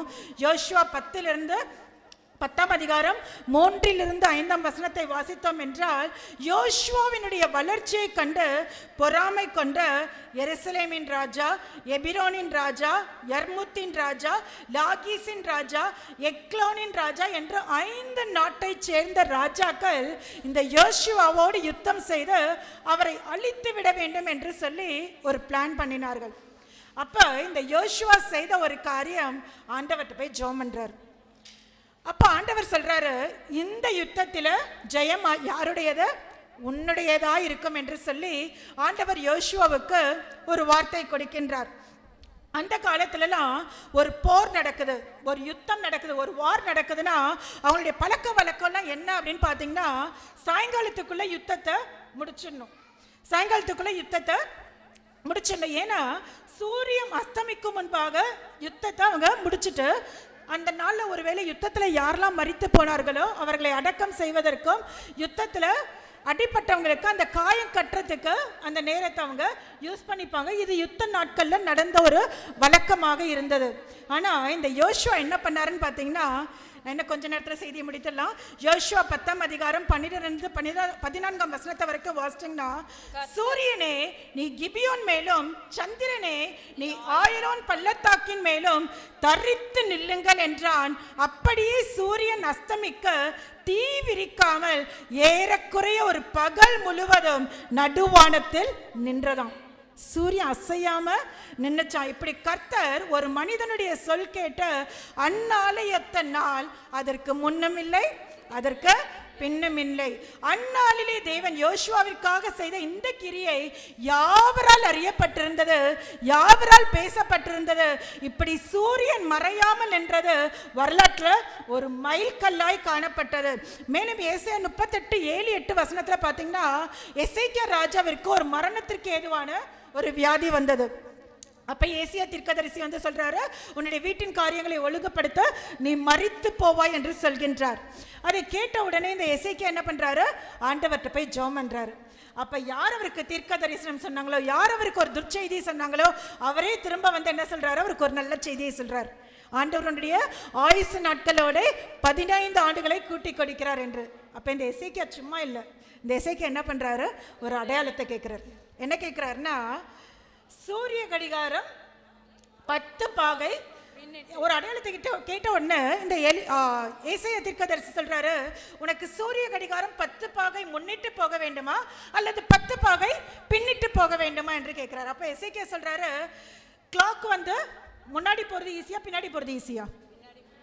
கிளாக் வந்து நார்மலா முன்னாடி தான் போகும். அப்ப அவர் சொல்றாரு, முன்னாடி போறது கொஞ்சம் ஈஸியாண்டவரே, அதனால எனக்கு 10 பாகை பின்னாடி போகணும்னு சொல்றாரு. அப்ப நம்மளோட நார்மல் கிளாக் நம்ம என்ன பண்ணலாம்? ஈஸியா திருப்பிடலாம். 10 நிமிஷம் வேணும் ஃபாஸ்ட்டாக வச்சுக்கலாம், 10 நிமிஷம் வேணால் லேட்டாக வச்சுக்கலாம். ஆனால் சூரிய கடிகாரத்தை தேவன் என்ன பண்ணுறாரு? 10 பாகை பின்னிட்டு போகும்படியாய் தேவன் அந்த நாளிலே ஒரு பெரிய அதிசயத்தை செய்தார் என்று சொல்லி பார்க்கின்றோம். எனக்கு அன்பானவர்களை நான் யோசிச்சு பார்த்தேன், எதுக்காக ஆண்டவர் இந்த காரியத்தை செய்தார் என்று. ஆண்டவரே, ஒருவேளை எசேக்கியா சொல்லியிருக்கலாம், ஆண்டவரே நீங்கள் சொல்கிற காரியத்தை நான் நம்புகிறேன், ஆனால் கொஞ்சம் எனக்கு ஒரு தடுமாற்றம் இருக்கு, எனக்கு உதவி செய்வீங்களா அப்படின்னு சொல்லி ஒருவேளை இந்த எசேக்கியா ஜெபிச்சிருக்கலாம். லூக்கா 22:32 உன் விசுவாசம் ஒளிந்து போகாதபடிக்கு நான் உனக்காக ஜெபம் பண்றேன்னு எப்படி ஆண்டவர் பேதுருட்ட சொன்னாரோ, அப்படியாக ஒரு மனிதனுடைய விசுவாசத்தை பலப்படுத்தும்படியாக, ஆண்டவரை நம்ப விரும்பியும் பலவீனனா இருந்த ஒரு மனிதனுடைய விசுவாசத்தை பலப்படுத்தும்படியாக தேவன் என்ன பண்ணாரா? அந்த நாளில் சூரியனை 10 பாகை பின்னிட்டு போகும்படியாக செய்தாராம். இது உண்மையாய் நடந்த ஒரு காரியம். இது குறித்து எண்ணும் போது நான் ஒரு புத்தகத்தில் படித்த ஒரு காரியம். 1960ஆம் ஆண்டில் நாசா விஞ்ஞானிகள் ஒரு ஆராய்ச்சி பண்ணாங்களாம். இது உண்மையாகவே எனக்கு ரொம்ப ஆச்சரியமாக இருந்த ஒரு காரியம். அவங்க எல்லாம் ஆராய்ச்சி பண்ணிட்டு இருக்கும்போது அவங்க எல்லாம் என்ன பண்ணுவாங்களாம், ஒவ்வொரு 1000 ஆண்டுகளுக்கு ஒரு தடவை, 100 ஆண்டுகளுக்கு ஒரு தடவை இந்த சூரியனுடைய அந்த ஓட்டத்தை அவர்கள் கணக்கிடுவார்களாம். அப்படியாக கணக்கிட்டு கொண்டிருந்த போது ஒரு நாள் அந்த சூரியன் வந்து நின்றுடுச்சான். ஒரு நாள் சூரியன் நகரவே இல்லாததை பார்த்த போது அவங்களுக்குலாம் ஒரு ஆச்சரியம், எப்படி ஒரு நாள் சூரியன் வந்து நகராம இருந்திருக்க முடியும்? இது முடியாத ஒரு காரியம், இது சாத்தியமில்லாத ஒரு காரியம் என்று சொல்லி அந்த சயின்டிஸ்டும் ஆஸ்ட்ரானட்ஸும் அவங்களுக்குள்ளாக ஒரு கேள்வி. அப்போ கர்டிஸ் இன்ஜின் கம்பெனியினுடைய தலைவர் ஹெரால்ட் ஹில் அப்படின்றவர் அந்த இடத்துல சொன்னாரா, உங்களுடைய இந்த கேள்விகளுக்கு பைபிளில் உங்களுக்கு ஆன்சர் இருக்கு அப்படின்னு சொல்லி சொன்னாராம். உடனே அவங்க அந்த யோசுவா காலத்தில் நடந்த அந்த காரியத்தை ஆராய்ச்சி செய்து பார்த்தபோது அந்த சூரியன் அந்த நகராமல் அந்த நாள் எவ்வளோ நேரம் அப்படின்னு பார்க்கும்போது 23 மணி நேரம் 20 நிமிடங்கள் என்று சொல்லி அந்த சயின்டிஸ்ட் கண்டுபிடிச்சாங்களாம். அப்போவும் அவங்களுக்கு ஒரு டவுட், ஒரு நாளைக்கு எத்தனை மணி நேரம்? 24 மணி நேரம். இவங்க எவ்வளோ நேரம் கண்டுபிடிச்சாங்க? 23 hours 20 minutes கண்டுபிடிச்சாங்க. அப்போ அவங்க சொன்னாங்களா, இன்னும் 40 நிமிஷம் இதில் நம்மளுக்கு சரியாகாமல் இருக்கே, இது என்ன பண்ணுறது அப்படின்னு கேட்கும்போது இந்த ஹெரால்டிற்கும் தெரியல, அவங்களுக்கு எப்படி வந்து பதில் சொல்கிறதுன்னு தெரியல. அப்போது ஆண்டவர் அவருக்கு ஒரு காரியத்தை ஞாபகப்படுத்தினாராம். எசேக்கியா ராஜாவினுடைய நாட்களிலே நடந்த அந்த ஒரு காரியத்தை அவர்களுக்கு ஞாபகப்படுத்தின போது அவர்கள் அந்த காரியத்தை வாசித்து பார்த்த போது அந்த 10 பாகை என்பது 40 நிமிஷத்தை குறித்து தான். எனக்கு அன்பானவர்களே, இதை வாசிக்கும் போது உண்மையாகவே எனக்கு ரொம்ப ஆச்சரியமாக இருந்தது. நம்முடைய வேதம் எத்தனை ஒரு சத்தியம் உள்ளது இல்லையா? நம்முடைய எல்லா கேள்விகளுக்கும், நம்முடைய எல்லா பிரச்சனைகளுக்கும் இந்த வேதத்தில் சொல்யூஷன் உண்டு. நம்முடைய ஆண்டவர் வேண்டிக் கொள்கிறதற்கும் விரும்புகிறதற்கும் அதிகமாய் காரியங்களை செய்கின்றவர். நீங்கள் காற்றையும் காண மாட்டீர்கள், மழையும் காண மாட்டீர்கள், ஆனாலும் உங்கள் பள்ளத்தாக்கு நிரப்பப்படும் என்று சொன்ன தேவன். இந்த அதிசயத்தை நான் முடிச்சு, என்ன டைம் ஆயிடுச்சு? 5 minutes. ஓகே. இந்த அதிசயங்களை யாருக்கு செய்வார், எப்பொழுது செய்வார் என்று சொல்லி பார்த்தோம் என்றால் ஏசாயா 29ஆம் அதிகாரம் 14ஆம் வசனத்திலே, நான் அற்புதமும் ஆச்சரியமான பிரகாரம் இந்த ஜனங்களுக்குள்ளே ஒரு அதிசயத்தை செய்வேன் என்று சொல்கிறார். யாருக்கு செய்வாரா? இந்த ஜனங்களுக்குள்ள. யாருக்கோ செய்ய மாட்டாரு, இந்த கூட்டத்திற்கு வந்திருக்கிற உங்கள் ஒவ்வொருடைய வாழ்க்கையிலும் தேவன் செய்ய போகின்றார். நான் தெரிந்து கொள்ளப்பட்டவர்கள் அநேகர், நான் அழைத்தவர்கள் அநேகர், தெரிந்து கொள்ளப்பட்டவர்களோ ஒரு சிலர் என்று வேதம் சொல்கிறது. இன்றைக்கு இந்த கூட்டத்தை குறித்து நீங்கள் அநேகருக்கு அழைப்பு கொடுத்திருக்கலாம், வாட்ஸ்அப் மூலமா மெசேஜ் அனுப்பிச்சிருக்கலாம். ஆனால் இன்னைக்கு வந்திருக்கிற நீங்கள் ஒவ்வொருவரும் தேவனால் தெரிந்து கொள்ளப்பட்டவர்கள். தெரிந்து கொள்ளப்பட்ட உங்களுடைய வாழ்க்கையில் தான் தேவன் என்ன செய்ய போகிறார்? ஆச்சரியமும் அற்புதமுமான அதிசயங்களை தேவன் செய்ய போகின்றார். அடுத்ததாக ஆபகுக் 1:5 இன்னும் அழுத்தமாக சொல்கின்றார், உன் ஜனத்தினிடத்திலே நான் செய்வேன், அது மட்டுமல்ல உன் நாட்களிலே செய்வேன் என்று சொல்கின்றார். எனக்கு அன்பானவர்களே, உங்களுடைய வாழ்க்கையிலே செய்வேன் என்று சொன்ன தேவன் அதை எப்போ செய்வாரா? உங்களுடைய நாட்கள் நாட்களுக்கு பின்பாக அல்ல, உங்களுடைய நாட்களிலே செய்வேன் என்று சொல்கிறார். மாத்திரமல்ல, உங்களுடைய கண்கள் காணும்படியாய் செய்வேன் என்று சொல்கின்றார். தேவனுடைய வார்த்தைக்கு கீழ்ப்படிந்து தன் ஜனத்தை விட்டு, தன் இனத்தை, தன் ஜனத்தை, ஆஸ்தியை எல்லாரையும் விட்டு வந்த ஆபிரகாமை எல்லாருடைய கண்களுக்கு முன்பாக தேவன் ஆசீர்வதித்தார். அடிமையாக எகிப்துக்கு கொண்டு போகப்பட்ட யோசேப்பை தேவன் மறைவாய் ஆசீர்வதிக்கவில்லை. எப்படி ஆசீர்வதித்தார்? வெளியரங்கமாய் யாவரும் பார்த்து ஆச்சரியப்படும்படியாக ஆசீர்வதித்தார். மத்தேயு 6:4 சொல்கிறது, அந்தரங்கத்திலே ஜெபிக்கிற ஜெபங்களுக்கு தேவன் எப்படி பதில் கொடுக்கிறாராம்? வெளியரங்கமாய் பதில் கொடுக்கின்ற தேவனாய் இருக்கின்றார். அது போல தேவன் உங்களுக்கு செய்ய போகின்ற காரியங்களை அவர் மறைவாய் அல்ல, எப்படி செய்ய போகிறார்? வெளியரங்கமாய் செய்ய போகின்றார். கர்த்தர் உங்கள் வாழ்க்கையில் செய்ய போகிறதை உங்களுடைய நண்பர்கள் பார்க்க போகிறார்கள், உங்களுடைய உற்றார் உறவினர்கள் பார்க்க போகிறார்கள். உங்களை அற்பமாக ஏளனமாக பார்த்தவர்கள், நீ ஒன்றுக்கும் பிரயோஜனமற்றவன் என்று சொன்னவர்கள், நீ எதற்கும் தகுதியற்றவன் என்று சொன்னவர்கள், மாத்திரமல்ல உங்களை பகைத்தவர்கள், உங்களை எதிர்த்தவர்கள், உங்களுக்கு எதிராய் காரியங்களை செய்கிறவர்கள் யாவரும் இந்த காரியத்தை பார்க்க போகிறார்கள். பார்க்கிறது மாத்திரமல்ல, பார்த்து ஆச்சரியப்படும்படியாக தேவன் உங்களை ஆசீர்வதிக்க போகின்றார், உங்கள் தலையை உயர்த்த போகின்றார். மேலும் யாத்ராகமம் 34:10 கடைசி பகுதி சொல்கிறது, உன்னோட கூட இருந்து நான் செய்யும் காரியம் பயங்கரமாய் இருக்கும் என்று ஆண்டவர் சொல்கிறார். பயங்கரமாய் இருக்கும் அப்படின்ற அந்த வார்த்தையை கேட்கும் போது, அச்சோ, ஆண்டவர் ஏதோ பயங்கரமான காரியத்தை செய்ய போறாரோ அப்படின்ற மாதிரி இருக்கும். உண்மையாகவே ஒரு சின்ன பையன் தாவீது பலசாலியாக கோலியாத்தை எதிர்த்தது ஒரு பயங்கரமான காரியம். ஒரு சின்ன ஒரு யுத்தத்தில் அனுபவம் இல்லை, எதுவுமே ஒரு அனுபவம் இல்லை. ஆனால் சவுல் ராஜாவை எதிர்க்க பயந்த ஒரு கோலியாத்தை சின்ன தாவீது எதிர்த்து கொன்றது ஒரு பயங்கரமான ஒரு காரியம். சரீரம் செத்துப்போன ஆபிரகாமை தலைமுறைகளுக்கு ஆசீர்வாதமாக வைத்தது ஒரு பயங்கரமான ஒரு காரியம். ஆங்கிலத்தில் இந்த பயங்கரமா இருக்கும் என்ற வார்த்தை ஆங்கில மொழிபெயர்ப்பில் எப்படி சொல்லப்பட்டிருக்குன்னா, மார்வலஸ், வண்டர்ஃபுல், ஆசம் என்று சொல்லப்படுகிறது. அப்படின்னா ஆச்சரியமான சிறப்பான ஒரு காரியத்தை தேவன் உங்களுடைய வாழ்க்கையிலே செய்ய போகின்றார். இந்த வருடத்திலே தேவன் உங்கள் வாழ்க்கையிலே செய்ய போகின்ற அந்த காரியம் அதிசயமான ஒரு காரியமாக, யாவரும் பார்த்து ஆச்சரியப்பட போகின்ற ஒரு காரியமாக இருக்கின்றது. நம்முடைய அருமை ஆண்டவர் நடந்த இடமெல்லாம், சென்ற இடமெல்லாம் என்னது? அதிசயமும் அற்புதம் தான். கானாவூர் கல்யாண வீட்டில் திராட்சை ரசத்தை, அங்கே குறைவுபட்ட திராட்சை ரசத்தை மாற்றி ஆண்டவர் என்ன பண்ணாரு? ஒரு அற்புதத்தை செய்து அங்கிருந்த குறைவை எல்லாம் நிறைவாக்கினார். நம்முடைய தேவன், நாம் தேடி வந்திருக்கிற தேவன் எப்படிப்பட்டவர்? அவர் ஐஸ்வர்ய சம்பந்தர். நம்முடைய வாழ்க்கையில் காணப்படுகின்ற குறைவுகளை நிறைவாய் மாற்றுகின்ற ஒரு தேவன். நம்ம இன்னைக்கு பலவிதமான கேள்விகளோடு, குழப்பத்தோடு வந்திருக்கலாம். பலவிதமான கேள்விகளோடு வந்திருக்கிற நம்மை பார்த்து ஆண்டவர் ஒரு கேள்வி கேட்கின்றார். எரேமியா 32:27 மாத்திரம் வாசிக்கலாம். 2 minutes நான் முடிச்சிடுறேன். 32:27. இதோ நான் மாம்சமான யாவருக்கும் தேவனாகிய கர்த்தர், என்னாலே செய்யக்கூடாத அதிசயமான காரியம் ஒன்று உண்டோ? நம்ம பல கேள்விகளோடு வந்திருக்கலாம். ஆனால் ஆண்டவர் இன்றைக்கு இந்த கூட்டத்திற்கு வந்திருக்கிற நம்ம எல்லாரையும் பார்த்து ஒரு கேள்வி கேட்கிறார். என்னாலே செய்யக்கூடாத அதிசயமான காரியம் அப்படின்னு ஏதாவது இருக்காமா? என்னால் இது செய்ய முடியாது, என்னால் இதுதான் செய்ய முடியும் அப்படின்னு ஏதாவது ஒரு லிமிட்டேஷன்ஸ் இருக்கா அப்படின்னு சொல்லி ஆண்டவர் கேட்கிறார். நம்மளுடைய வாழ்க்கையில் இது நடக்காது, இது சான்ஸே இல்லை, இது முடியவே முடியாது, இது மாறவே மாறாது அப்படின்னு நம்ம எந்தெந்த காரியத்துக்கெல்லாம் நம்ம ஒரு ஃபுல் ஸ்டாப் வச்சு இது முடிஞ்சிடுச்சுன்னு நினச்சிருக்கோமோ, ஆண்டவர் அந்த காரியத்தில் என்ன பண்ண போகிறாரு? ஒரு அதிசயத்தை செய்ய போகிறார், ஒரு கம்மா வைக்க போகின்றார். தேவனால் செய்யக்கூடாத அதிசயமான காரியம். எரேமியா 32:17 சொல்கிறது, உம்மாலே செய்யக்கூடாத அதிசயமான காரியம் ஒன்றுமே இல்லை என்று. எனக்கு அன்பானவர்களை, இன்றைக்கு நம்ம அதிகமாக கேட்ட ஒரு வார்த்தை என்னது? அதிசயம். இந்த 18ஆம் ஆண்டு நீங்கள் அதிசயங்களை காணப்போகின்ற ஒரு ஆண்டாக இருக்க போகின்றது. நான் உங்களுக்கு ஒரே ஒரு சீக்ரெட் சொல்றேன். எலியா தீர்க்கதரிசி ஒரு தீர்க்கதரிசனம் சொல்றாரு. என்ன சொல்றாரு? பெருமழை வரப்போகிறது, நீங்க எல்லாம் அவருடைய வேலைக்காரரை போய் பார்த்து சொல்றாரு, நீங்க போய் அந்த சமுத்திரமுகமாய் போய் பாருங்கள் என்று சொல்கிறார். வேலைக்காரன் போய் பார்த்தான், ஒரு தடவை பார்த்தான், 2 தடவை பார்த்தான், 3 தடவை பார்த்தான், 4 தடவை பார்த்தான். ஒருவேளை நம்மளா இருந்தா என்ன சொல்லியிருப்போம்? 2 தடவை 3 தடவை பார்த்துட்டு இல்லைன்னு சொல்லிட்டு இருப்போம்.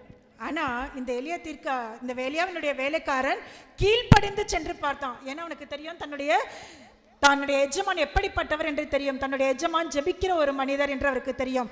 தன்னுடைய எஜமான் தான் ஆண்டவரிடத்தில் கேட்ட ஒரு காரியத்தை பெற்றுக்கொள்கிற வரைக்கும் விடாமல் ஜெபிக்கின்ற ஒரு மனிதன் என்று சொல்லி தெரியும். நம்ம 2 ராஜாக்கள் 42 வசனத்தில் பார்த்தீங்கன்னா, இந்த எலியா தான் ஒரு தீர்க்கதரிசனம் சொல்றாரு, இந்த எலியா தான் பெருமழை வரப்போகிறதுன்னு சொல்றாரு. ஆனால் இந்த 42 வசனத்தில் பார்த்தீங்கன்னா, இந்த எலியா ஒரு காரியத்தை செய்வார், அவர் முழங்கால் படியிட்டு ஜெபம் செய்தார் என்று சொல்லி பார்க்கலாம். எலியா ஒரு வல்லமையான ஒரு தீர்க்கதரிசி. அவர் ஜெபித்த போது மழை வந்தது, அவர் ஜெபித்த போது மழை நின்றது, அவர் ஜெபித்த போது மரித்த ஒரு பிள்ளை உயிரோடு எழும்பினது. ஆனால் அப்படிப்பட்ட ஒரு தீர்க்கதரிசி என்ன பண்றாரு, தான் சொன்ன தீர்க்க தரிசனம் நிறைவேறுகிறதற்காக அதிகமாய் ஜெபம் செய்தார் என்று சொல்லி பார்க்கலாம். இன்றைக்கு ஆண்டவர் நம்மோடு கூட பல காரியங்களை பேசினார். உன்னுடைய வாழ்க்கையில் நான் அதிசயங்களை செய்ய போகிறேன் என்று சொன்னார். இந்த 18ஆம் ஆண்டிலே இந்த ஊழியத்தை குறித்து என்னென்ன காரியங்கள் செய்ய போகிறேன் என்று சொன்னார். அத்தனை காரியங்களும் நம்முடைய வாழ்க்கையில் நிறைவேறணும்னா நம்ம என்ன பண்ணணும், அதிகமாக இந்த ஆண்டிலே தேவனுடைய சமூகத்தில் காத்திருந்து ஜெபிக்கும் போது தேவன் சொன்ன வார்த்தைகளை நம்முடைய வாழ்க்கையில நிறைவேற்றுவார். இப்போதும் நம் தலைகளை தாழ்த்தி ஜெபம் செய்வோம். அன்பும் இரக்கமுள்ள எங்கள் நல்ல தகப்பனே, அருமையான இந்த நாளுக்காக உமக்கு நாங்கள் நன்றி செலுத்துகிறோம் ராஜா. இந்த நாளிலே நீர் பேசின வார்த்தைகளுக்காக உமக்கு நாங்கள் நன்றி செலுத்துகிறோம். அப்பா, நீர் சொல்லி இருக்கிறேன், நான் உங்களை அதிசயங்களை காண பண்ணுவேன் என்று. அப்பா, கிரகிக்க முடியாத அதிசயங்களை, இயற்கைக்கு மேற்பட்ட அதிசயங்களை ஒவ்வொருடைய வாழ்க்கையிலும், அவருடைய குடும்பத்திலே, பிள்ளைகளுடைய வாழ்க்கையில, இந்த ஊழியத்திலே அப்பா நீர் காணும்படியாய் கிருபை செய்ய போகிறதற்காக உமக்கு நாங்கள் நன்றி செலுத்துகிறோம்.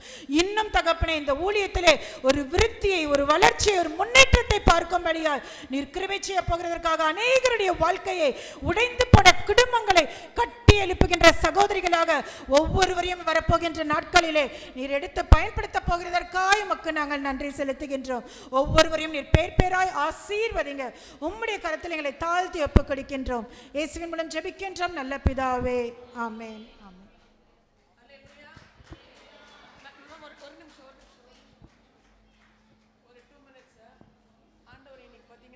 அநேக விதமான வாக்குத்தத்தத்தின் மூலமாக இந்த நாட்கள் நம்மகிட்ட பேசினாரு. இந்த ஊழியத்தின் மூலமாக நமக்கு ஒரு வாக்குத்தத்தம் கொடுத்துருக்காரு. அதை இன்னைக்கு சகோதரி ஓப்பன் பண்ணி உங்க எல்லாருக்குமே காமிப்பாங்க. அதுக்காக கரங்களை தட்டி அவங்கள நம்ம ஆண்டவர் நாம் மகே.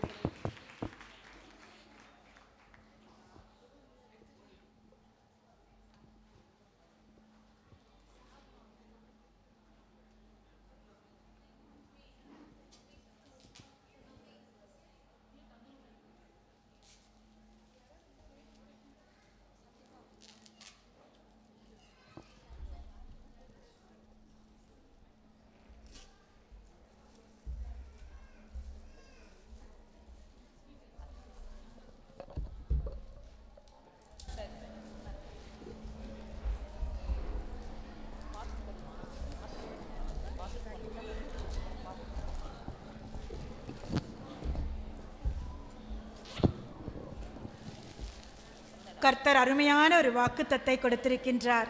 இனி நீ அழுது கொண்டிராய், உன் கூப்பிடுதலின் சத்தத்திற்கு அவர் உருக்கமாய் இறங்கி அதை கேட்ட உடனே உனக்கு மறு உத்தரவு அருளுவார். ஹல்லேலூயா! நம்முடைய தேவன் நமக்கு மறு உத்தரவு கொடுக்கின்ற தேவன், நம்முடைய ஜெபங்களுக்கு பதில் கொடுக்கின்ற தேவன். ஒரே நிமிஷம். நான் எங்கள் திறப்பின் வாசல் ஜெபம் நடக்குதுன்னு சொல்லியிருக்கோம் இல்லையா, ஒவ்வொரு சனிக்கிழமையும் 2வது வாரம் அங்கே ஸ்பீக்கர்ஸ் வந்து ஒவ்வொருத்தங்களும் ஒவ்வொரு மாதத்தில் ஒவ்வொரு ஊழியக்காரங்க வந்து நமக்கு ஸ்பீக்கரில் அங்கே வந்து வசன வார்த்தைகள் கொடுத்து நம்ம மகிமைப்படுத்தினார் தேவனை. அவங்கள ஹானர் பண்ணும்படியாக அவங்க பேர்களை வாசிக்கும் போது கொஞ்சம் முன்னாடி வந்தீங்கன்னா நல்லாயிருக்கும்.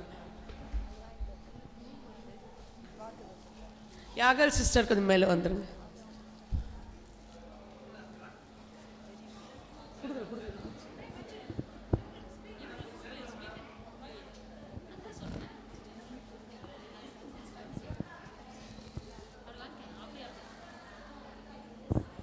கரங்களை தட்டி கொஞ்சம் நம்ம அவங்க மகிமைப்படுத்துவோம்மா.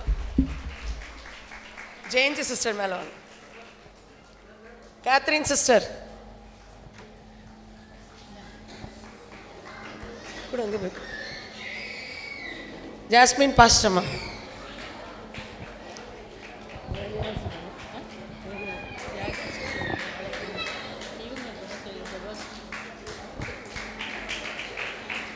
எப்சிபா சிஸ்டர் வாங்க. ஜபா சிஸ்டர் வாங்க.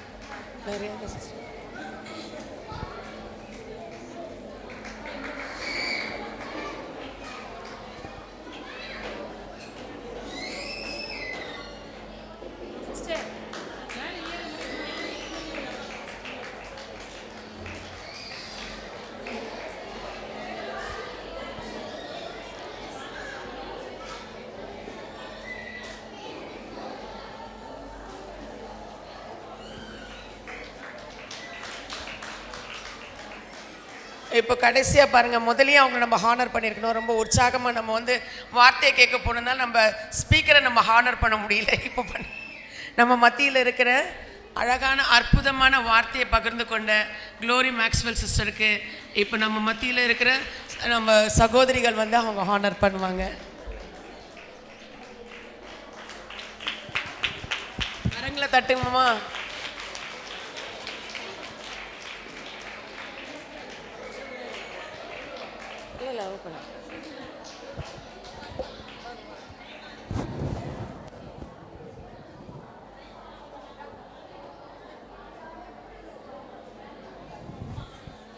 கடைசி ஒரு ஜெபம் பண்ணி முடிச்சிருவோம், கவலைப்படாதீங்க.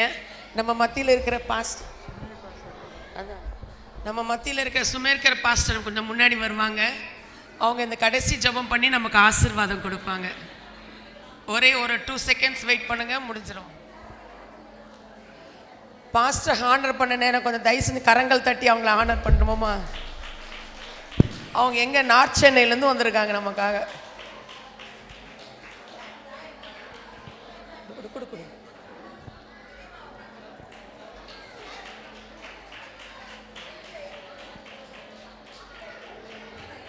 இப்போ நமக்கு அவங்க ஆசீர்வாதம் பண்ணி முடிப்பாங்க.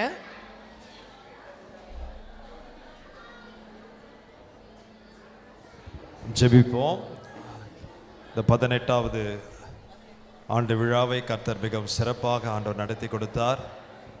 துவக்கத்திலிருந்து முடிவு மட்டுமாய் தேவனுடைய கரம் அற்புதமாய் நடத்தினதற்காக நாம் நன்றி செலுத்தி இந்த ஜெபத்தை நாம் ஏறெடுப்போம். நல்ல தகப்பனே, இந்த பட்டணத்தில் இப்படியாக உம்முடைய ஊழியத்தை வல்லமையாய் செய்யும்படியாய் உம்முடைய பிள்ளைகளை தெரிந்து கொண்டதற்காக நன்றி செலுத்துகிறோம்.